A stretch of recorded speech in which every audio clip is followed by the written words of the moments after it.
안녕하세요. 여러분 반갑습니다. 저는 조소환 마케팅그룹의 회장 조소환입니다. 그리고 대한민국에서 가장 큰 헤드헌터 프로매치 코리아의 회장 조소환입니다. 반갑습니다.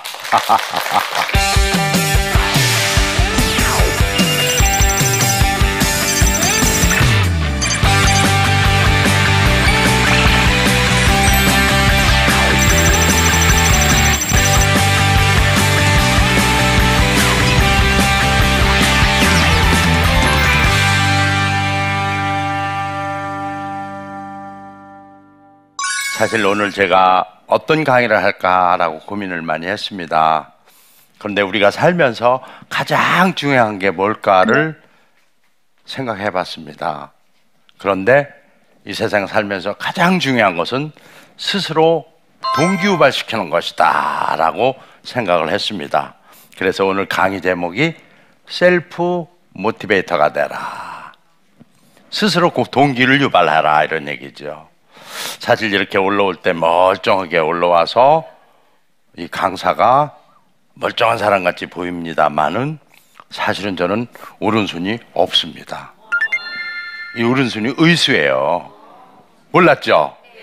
암쓰리 안고 강의만 하고 내려가면 몰라요. 그런데 우리 어머니가 애를 몇 명 낳냐면 10명을 낳습니다. 그런데 10명 중에 5번째로 태어났어요. 그러니까 저마다 학교를 보낼 수가 없었어요. 돈이 없으니까요. 제 고향이 충청남도 청양 칠갑산입니다. 그러니까 이 돈 안 드는 대로 학교를 보내기 시작했는데 저는 귀골이 장대하고 목소리가 크다고 군대를 보냈어요.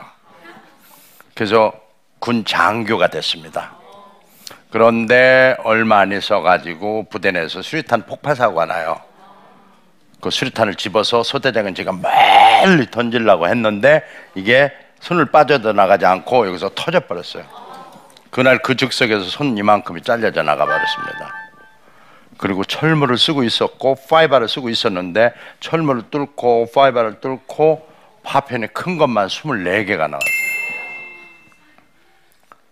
큰 것만 24개 나왔는데 작은 건 다 어떻게 했냐 그러니까 그냥 덮어놨다고 그러더라고요. 그래서 한 20년간 머릿속에서 파편이 기어나오는 파편이 지독하더라고요. 근데 제가 딱 손이 다치고 나서 병원에서 이렇게 눈 떠보니까 정말 큰일 났다. 답이 없다. 어떻게 이 세상을 먹고 산단 말이냐. 걱정이 이만저만이 아니었습니다. 그런데 저는 그때 이런 생각을 했어요. 수리탄이 1초만 늦게 올렸어도 내 몸은 산산조각이 났을 텐데 완전히 올린 상태에서 수리탄을 터지게 해주신 하나님께 감사를 했습니다. 절체절명의 위기 속에서 정말 저는 살아났음에 감사했고 그러면서 무엇을 먹고 살아야 될까? 어떻게 살아야 될까? 이 전략을 짜기 시작합니다. 그런데 손이 없으니까 입으로 먹고 살겠다라고 생각을 했어요. 근데 입으로 먹고 살려면 무엇을 해야 할까? 라고 생각한 것이 영어를 잘하면 좋겠다. 그러면 영문과 교수를 하고 책 하나만 딱 뜰 수 있으면 그리고 강의를 하면 되지 않겠냐 이런 생각을 해서 영문과를 가기로 결심합니다. 그리고 이쪽에 닌겔 꽂고 이쪽은 붕대를 뚫뚫 감은 이렇게 된 상태에서 펜으로 글씨 연습이 시작 들어갑니다. 왼손으로 오른손잡이였던 제가 왼손으로 글씨 쓰려니까 잘 안 써져요. 삐뚤빼뚤빼뚤 개미가 잉크 묻혀가지고 지나간 것처럼 삐뚤빼뚤빼뚤 가는 거예요. 그래도 희망은 있다. 써진다는 사실이다. 그래가지고 열심히 글씨 연습을 합니다. 그리고 제가 영문과를 가겠다고 마음을 먹어서 영어 공부를 하는데 신비한 일이 생깁니다. 영어 긴 문장을 3번 정도 읽으면 영어가 다 외워지는 거예요. 이상하다. 내가 이렇게 머리가 좋은 사람이 아니었는데 갑자기 머리가 좋아졌어. 이게 웬일일까? 나는 이불을 먹고 살아야 되고 이불을 먹고 살려면 영어를 해야 된다고 생각했기 때문에 저는 몰입을 했고 집중을 한 거야. 잡념이 없는 거야. A 아니면 B 선택하지 뭐 이게 아니야. 오로지 이거 아니면 난 죽음이다라는 생각 때문에 몰입하고 집중한 결과 그것이 다 긴 문장이 이어졌던 거예요. 그때 하나 깨닫습니다. 아하, 사람은 재능이 없어서 실패하는 게 아니다. 목표가 없어서 실패한다. 뚜렷한 목표를 세웠을 때는 이러한 엄청난 우리의 잠재 능력이 발휘된다는 사실을 저는 어린 나이에 깨닫습니다. 그리고 경희대학교 영문과에 2학년으로 편입학을 합니다. 그리고 정말 공부를 열심히 한다고 했습니다만은 제가 혼자 생활할 수가 없잖아요. 그래서 결혼을 강행합니다. 그때 제가 초등학교 1학년 때 만난 정말 공부를 너무너무 잘하는 예쁜 아이를 마음에 초등학교 1학년 때부터 두기 시작했었어요. 근데 그 마음이 고등학교 갈 때까지 변하지 않았어요. 그리고 사관학교로 소위 인관할 때까지도 변하지 않았습니다.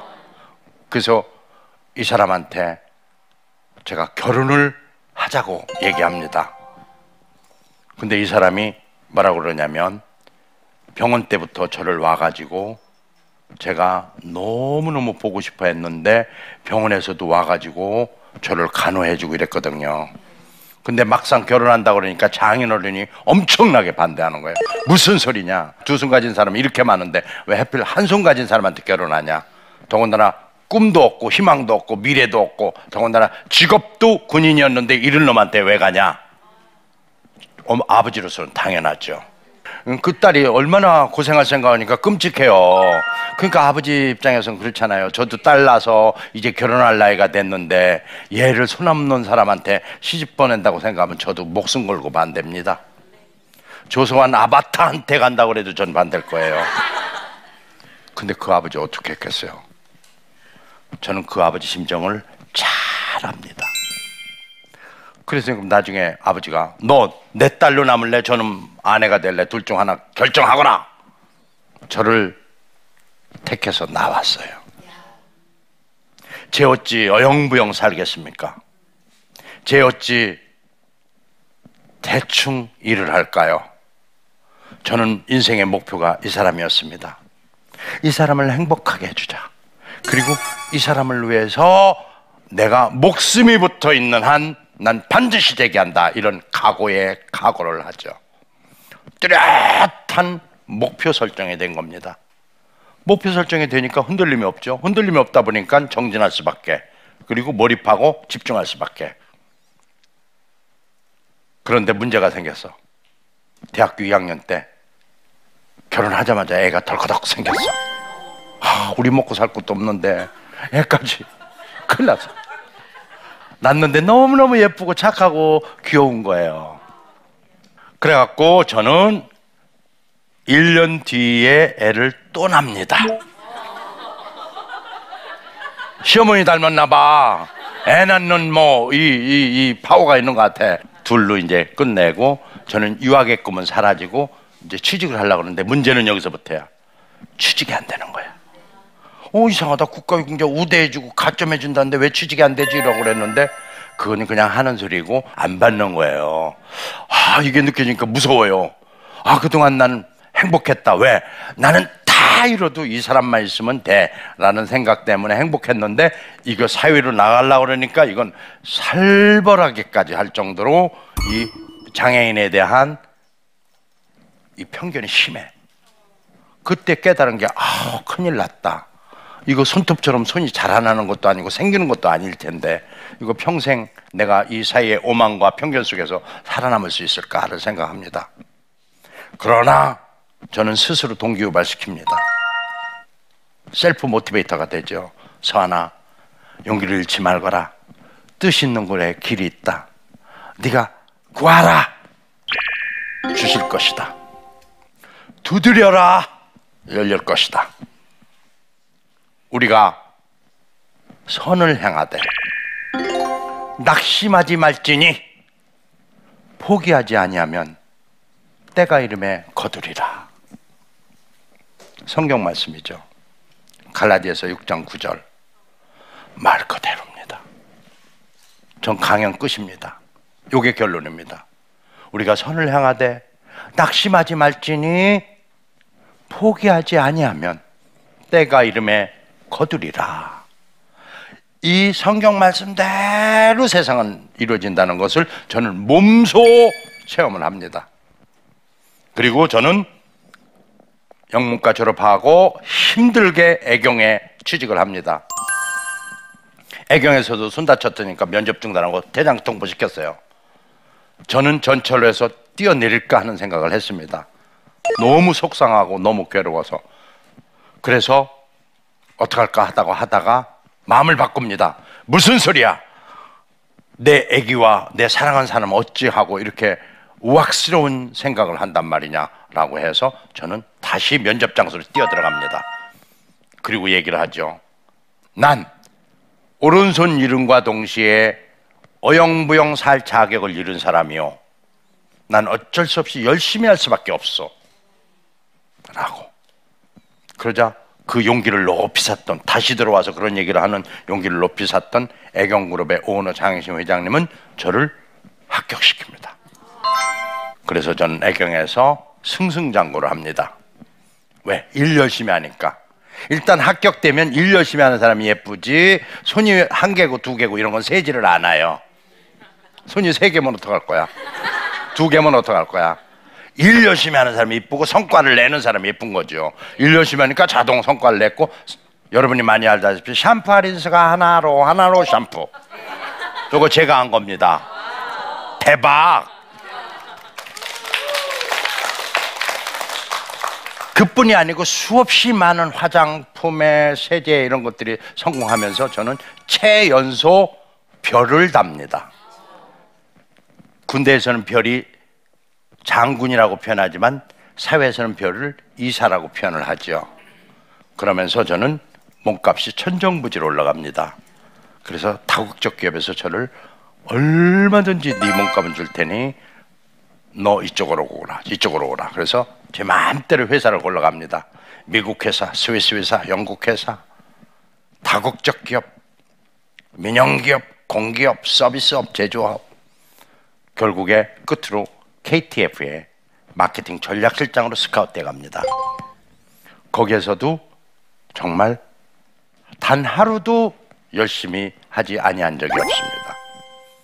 그러자 전문을 거쳐서 드디어 부사장까지 오릅니다.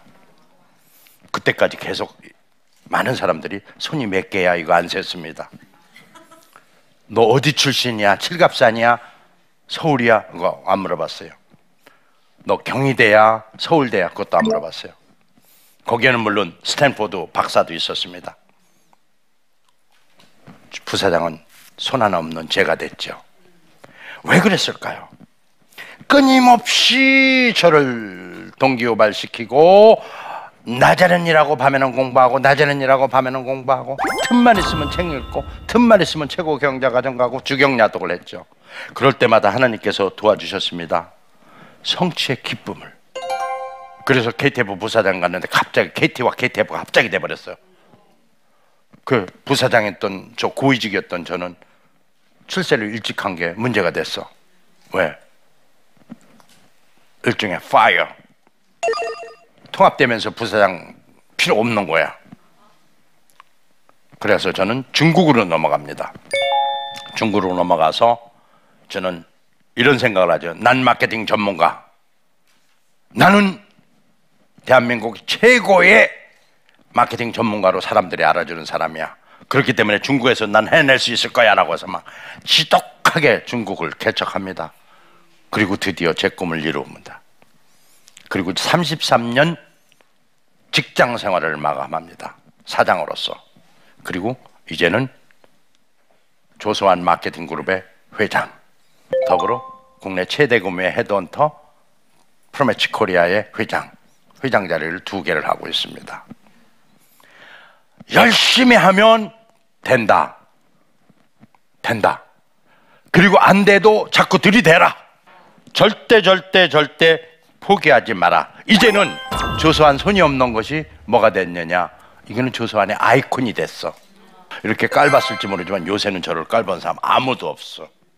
오히려 아이콘이야. 오, 그분 손 없지. 그렇지만 손 없는 걸 기억하는 것보다는 마케팅 전문가로 이렇게 기억을 하더라는 거죠. 오늘도 뭐 상무님을 만났는데 뭐 차장이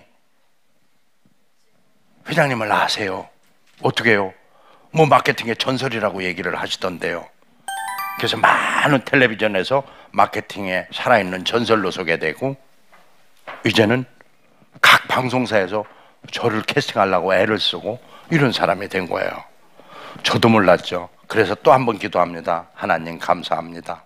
제가 하나님 열심히 산다고 해서 이렇게 하나님께서 굽이굽이 살펴주심을 저는 감사합니다. 은혜입니다. 그래서 눈 뜨자마자 감사합니다. 은혜입니다라고 저는 살아가고 있습니다.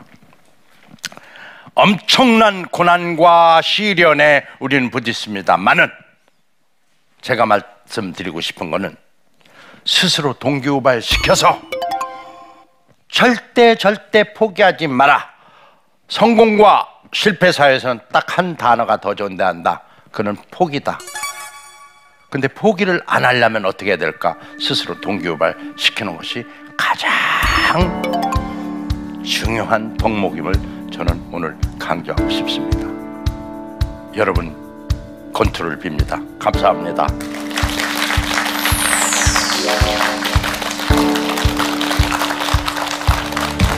감사합니다.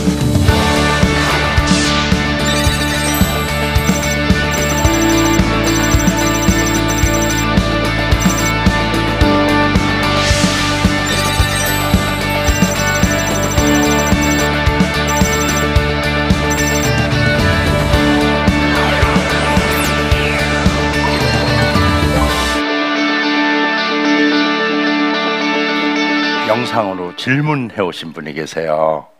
그래서 영상을 같이 보고 질문에 답할 수 있도록 하겠습니다. 안녕하세요. 망원동에 사는 김하경입니다. 목표를 정하고 계획을 세우는데 일주일을 넘기지 못하고 항상 실패해요. 그래서 계획을 정하고 목표를 세우는 거에 회의감이 드는데 어떻게 해야 하죠? 네, 아주 중요한 질문입니다. 저도 그랬습니다. 목표를 세우고 또 흐지부지, 또 세우고 흐지부지. 근데요, 제가 오랜 세월 동안 그 경험하고 체험한 바에 의하면 목표가 얼토당토 안 하면 잘 안 돼요. 현실적이고 달성 가능한 목표를 세워야 돼요. 그리고 무엇보다도 강한 게 의지입니다. 그렇다면 진짜 목표를 세웠는가? 뭘 하겠다는 목표를 세웠는가? 이게 중요한데 뚜렷한 목표였느냐? 이걸 먼저 물어봐야 돼요. 근데 목표가 사실은 내가 정해놨다 그러는데 내가 뭘 정했지를 잘 모르는 사람이 대부분입니다. 진짜로. 목표를 설정했다고 하는데 목표를 설정하지 않았어요. 그리고 목표 설정한 것처럼 하고 안 된다고 얘기를 해요. 근데 실제로 정말 중요한 것은 목표를 달성 가능한 목표를 정말 확고부동하게 세우는 게 우선이다 이거예요. 그 다음에는 뭐냐? 강한 실천력을 가지고 옮기는 거지요. 됩니다. 목표를 달성하기 위해서 가장 중요한 건 뭘까요? 저는 의지라고 봅니다. 강인한 목표를 달성하겠다는 의지만 있으면 저는 된다고 봅니다. 절대 포기하지 마십시오. 자, 영상 하나 더 보겠습니다. 질문 영상이 하나 더 있거든요. 그리고 답변 드리도록 하겠습니다. 저는 불광동에 사는 11년차 직장인입니다. 어렸을 때만 해도 일을 할 때 아주 사소한 일에도 정성을 다하고 열정적으로 일을 했었는데 지금 10년차가 되다 보니까 매너리즘에도 자주 빠지는 것 같고 또 동기부여가 되지 않아서 일을 할 때 쉽게 지치는 것 같아요. 그런 모습이 직장 동료들한테나 후배들한테 본이 되지 않는 것 같아서 마음이 아픕니다. 어떻게 하면 제가 다시 동기부여를 얻고 이 일을 최선을 다해서 열정적으로 일할 수 있을까요? 아주 중요한 질문입니다. 제가 볼 때 어떻게 보면 가장 중요한 질문일 수 있어요. 사람이기 때문에 지칠 수 있고, 사람이기 때문에 좀 쉬고 싶고 이렇거든요. 그런데 제가 방법을 제시한다면 피할 수 없으면 즐겨라 라고 얘기하고 싶습니다. 어차피 그 일을 해야 된다면 내가 매너리즘에 빠져서 일하거나 불평불만하면서 일하거나 아니면 즐거운 마음으로, 행복한 마음으로, 기쁜 마음으로 일하거나 시간은 똑같다는 거죠. 그럼 기왕할 거 기쁜 마음으로, 즐거운 마음으로 행복하게 즐겨라 이거죠. 즐길 게 있어야 즐기지요. 그래도 즐겨라. 어차피 피할 수 없지 않냐. 그거예요. 그렇다면 즐기는 방법은 뭘까요? 라는 것이 질문이 다시 나온다면, 즐기는 방법은 내가 나를 사랑하라 우선. 내가 이 일을 하고 있는 나 얼마나 소중한 일을 하고 있는가.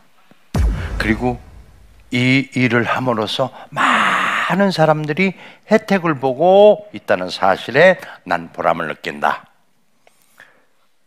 조금 어려운 용어로 마인드 컨트롤 해나가라. 난 날 사랑해. 그리고 나로 인해서 많은 사람들이 선한 영향력을 받아. 그로 인해서 그들이 행복하고 그들이 행복한 모습을 보는 것이 내 즐거움이고 내 기쁨이야. 그래서 난 이 일을 즐겨. 저는 이렇게 답변하고 싶습니다. 자, 지금까지 셀프 모티베이터가 되라 라는 제목을 가지고 여러분께 짧은 강의를 했습니다. 모쪼록 이 강의가 정말 자신감 없는 분한테 자신감을, 그리고 불행하다고 느끼는 사람한테 아하, 저런 사람도 있었네 라고 다시 한번 행복감을 느낄 수 있고, 그리고 내 하는 일에 여기서 최선을 다하면 나도 1인자가 될 수 있다. 한 손 없는 사람도 그렇게 됐는데 라고 힐링이 되는 이런 시간을 가졌기를 예수님으로 기도합니다. 여러분 경청해주셔서 고맙습니다. 감사합니다. 오늘 갑자기 저를 대기 발령했어요. 나가라는 얘기인데 나가면은 이 젊은 나이에 무엇을 어떻게 할까? 중국으로 넘어가자라고 결심합니다. 언어도 모르지, 문화도 모르지, 사람도 모르지. 그때 하나 깨닫고 온 게 있습니다. 근성만 있으면 99.9% 성공한다.